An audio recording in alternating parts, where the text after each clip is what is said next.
موسیٰ بن عقبہ نے بیان کیا، ان سے نافع نے اور ان سے عبداللہ بن عمر رضی اللہ عنہ نے کہ نبی کریم صلی اللہ علیہ وسلم نے فرمایا، 3 آدمی کہیں چلے جا رہے تھے کہ بارش نے ان کو آ لیا۔ تینوں نے ایک پہاڑ کی غار میں پناہ لے لی۔ اچانک اوپر سے ایک چٹان غار کے سامنے آ گری اور انہیں غار کے اندر بالکل بند کر دیا۔ اب ان میں سے بعض لوگوں نے کہا کہ تم اب اپنے ایسے کاموں کو یاد کرو جنہیں تم نے خالص اللہ تعالیٰ کے لیے کیا ہو، اور اسی کام کا واسطہ دے کر اللہ تعالیٰ سے دعا کرو، ممکن ہے اس طرح اللہ تعالیٰ تمہاری اس مصیبت کو ٹال دے۔ چنانچہ ایک شخص نے دعا شروع کی، اے اللہ، میرے والدین بہت بوڑھے تھے اور میرے چھوٹے چھوٹے بچے بھی تھے۔ میں ان کے لیے جانور چرایا کرتا تھا، پھر جب واپس ہوتا تو دودھ دوہتا۔ سب سے پہلے اپنی اولاد سے بھی پہلے میں والدین ہی کو دودھ پلاتا تھا۔ ایک دن دیر ہو گئی اور رات گئے تک گھر واپس آیا۔ اس وقت میرے ماں باپ سو چکے تھے۔ میں نے معمول کے مطابق دودھ دوہا اور اس کا پیالہ لے کر میں ان کے سرہانے کھڑا ہو گیا۔ میں نے پسند نہیں کیا انہیں جگاؤں، لیکن اپنے بچوں کو بھی والدین سے پہلے پلانا مجھے پسند نہیں تھا۔ بچے صبح تک میرے قدموں پر پڑے تڑپتے رہے۔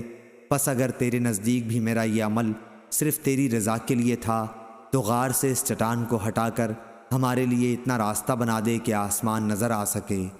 چنانچہ اللہ تعالیٰ نے راستہ بنا دیا اور انہیں آسمان نظر آنے لگا۔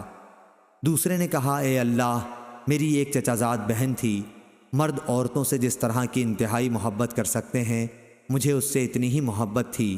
میں نے اسے اپنے پاس بلانا چاہا، لیکن وہ 100 دینار دینے کی صورت میں راضی ہوئی۔ میں نے کوشش کی اور وہ رقم جمع کی۔ پھر جب میں اس کے دونوں پاؤں کے درمیان بیٹھ گیا تو اس نے مجھ سے کہا، اے اللہ کے بندے، اللہ سے ڈر اور اس کی مہر کو حق کے بغیر نہ توڑ۔ میں یہ سنتے ہی دور ہو گیا۔ اگر میرا یہ عمل تیرے علم میں بھی تیری رضا ہی کے لیے تھا تو اس غار سے پتھر کو ہٹا دے۔ پس غار کا منہ کچھ اور کھلا۔ اب تیسرا بولا کہ اے اللہ، میں نے ایک مزدور 3 فرق چاول کی مزدوری پر مقرر کیا تھا۔ جب اس نے اپنا کام پورا کر لیا تو مجھ سے کہا کہ اب میری مزدوری مجھے دے دے۔ میں نے پیش کر دی، لیکن اس وقت وہ انکار کر بیٹھا۔ پھر میں برابر اس کی اجرت پر کاشت کرتا رہا۔ اس کے نتیجے میں بڑھنے سے بیل اور چرواہے میرے پاس جمع ہو گئے۔ اب وہ شخص آیا اور کہنے لگا کہ اللہ سے ڈر۔ میں نے کہا کہ بیل اور اس کے چرواہے کے پاس جا اور اسے لے لے۔ اس نے کہا، اللہ سے ڈر اور مجھ سے مذاق نہ کر۔